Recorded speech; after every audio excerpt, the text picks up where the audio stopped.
To this discussion now, Higher Education Minister Nzimande has defended his department's decision to deregister 4 private higher education institutions for failing to submit their financial statements. The officials say the colleges were given enough time to comply but failed. Higher Education spokesperson is Veli Mbele, who joins us now for a way forward on this matter. Mr. Mbele, good evening to you and thank you for your time.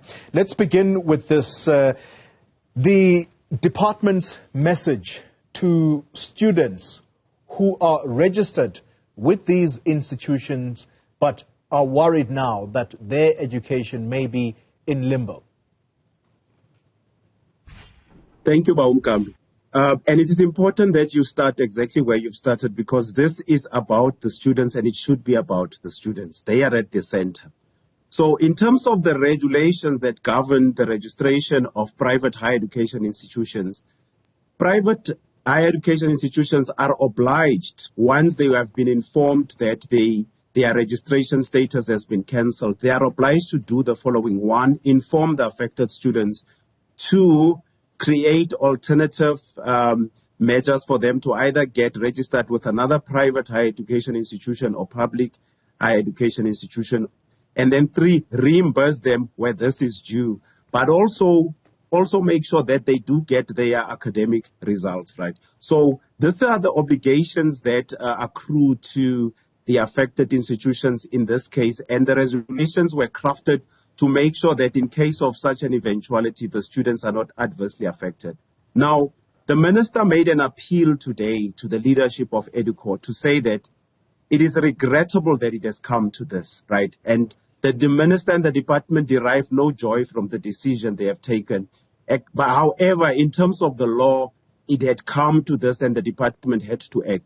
That notwithstanding, the minister has made an appeal and has offered an opportunity for the leadership of EDUCO to engage the department and the minister and still see how best this can be resolved so as to make sure that the students still continue, right, to either find alternative registration, and those who need to be reimbursed, that is done. Now, this can't obviously be done if the leadership of EDUCO does not respond to the offer that has been made by the minister, while, of course, the department considers other avenues. So we are hoping that the leadership of EDUCO will take up the minister's offer so that this matter is resolved in such a way that there is as minimal, negative impact as possible on the students, because many of them are worried about what is going to happen going forward. And we need the leadership of EDUCO to come to accept the invitation of the minister, rather, so that a way is found to make sure that the students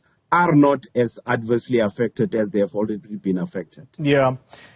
I'm glad that you've touched on some of what you say are the obligations on the part of EDUCO, especially to their students, who are their primary stakeholder. You're saying that they should inform these students, especially the ones who are affected, as to what the alternatives are, but also look for those alternatives where refunds are concerned. They should also do that. But here are the list of complaints as compiled by News 24, and it actually is a very simple list. So just based on what you have said above, the students are saying there is a general lack of response for requests for refunds. There's a lack of professionalism. There's exploitation of poor students, non-payment of staff salaries, and the underpayment of staff salaries. These are just some of the problems. I'm not listing a whole lot of them. How in the world do you expect these students, just on the matter of refunds, because that is very key to them going to the next institution and registering? Like I said to you, Baumkambi, right, there is a regulatory framework that provides for that, right? And for that to happen, it's not the obligation of the students, right? Let's get that clear. It's the obligation of the institutions where the students are registered. So it's not the obligation of the students to do that.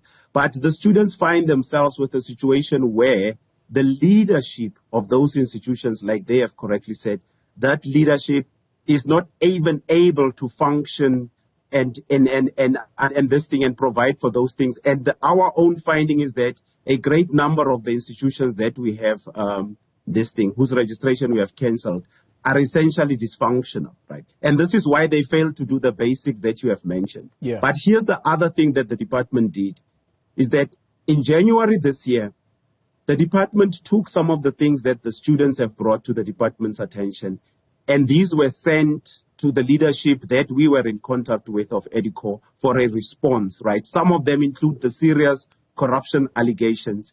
We are now in March. We have not received a response. And the department is considering a number of other alternatives over and above what the law provides, right? And at this stage, because there are a lot of serious legal implications on this matter, at this stage, the department is still applying its mind on how best to intervene so that we have this matter resolved. And I'm sure at the appropriate time, an announcement will be made. Because that was going to be my next question, Mr. Mbele. Can the department implement enforcement measures, especially on the part of refunds, but also the obligation of these institutions to look for alternatives for students who are possibly going to be loitering the streets because they have nowhere to study? So the department is currently, that's an important question, let's start there. The department is currently seeking legal counsel on that avenue, right, amongst many others. And like I said, as and when the department is ready to announce what further action it is taking based on whatever advice we'll be getting, we will certainly announce it. So it is something that we are seeking because, like we said and like the minister said, our obligation here as the department is to make sure that the interests of the students and that by extension of their families are protected, right? And remember, there are also workers, members of staff who have been adversely affected. So this situation is extremely complex. The minister today also saying that EDUCO would be given a period within which to phase out the registered students and reimburse them where necessary. I think we've dealt with the reinvestment part, but the phasing out period, how much time are they given here? An assessment is being made at the moment, and the assessment is also based on, at this stage, remember, once the decision has been made to cancel the registration, EDUCO has an obligation to appeal. So based on the merits of the appeal, right, the department will then set the deadlines for the phasing out of the students, because you must also look at the practical reality, whether there is existing capacity to do that, so that you don't put in measures that are not enforceable in reality. So the merits of the appeal that has to be submitted, EDUCO has asked for another extension until October, right? So that is being studied to see what is realistic and what is possible.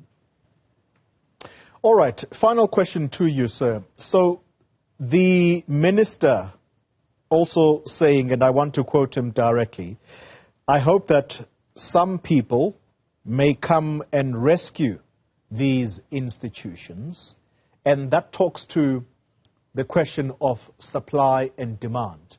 There are a lot of students, or potential students, or prospective students who are looking for institutions where they can study. If these institutions are deregistered, it means that there's a great number of students who've completed matric, but they can't study further because there's no space at the usual institutions, at least the ones that are run by government, and there is now the added pain of private institutions that have been deregistered. The hope for private funders, is the minister aware of perhaps where to look in terms of those that can come forward, or the Samaritans? Those are some of the options that we are thinking about, right? Including the fact that the minister explicitly stated that The department is willing to even talk to public higher education institutions to see how many of the affected students can be absorbed, especially those who have completed their courses, let's say by 50 or 60%, and may need to complete 1 or 2 modules. That is part and parcel of the discussion. But the critical thing here, Mkambi, is that the EduCore leadership has to come to the table as well, because the department on its side can't do this on their own, because a lot of the other detail and the critical issues are things that they can assist the department with. Right. Yeah. Veli Mbele, let me stop the conversation there. Thank you very much for your time, spokesperson for the Department of Higher Education.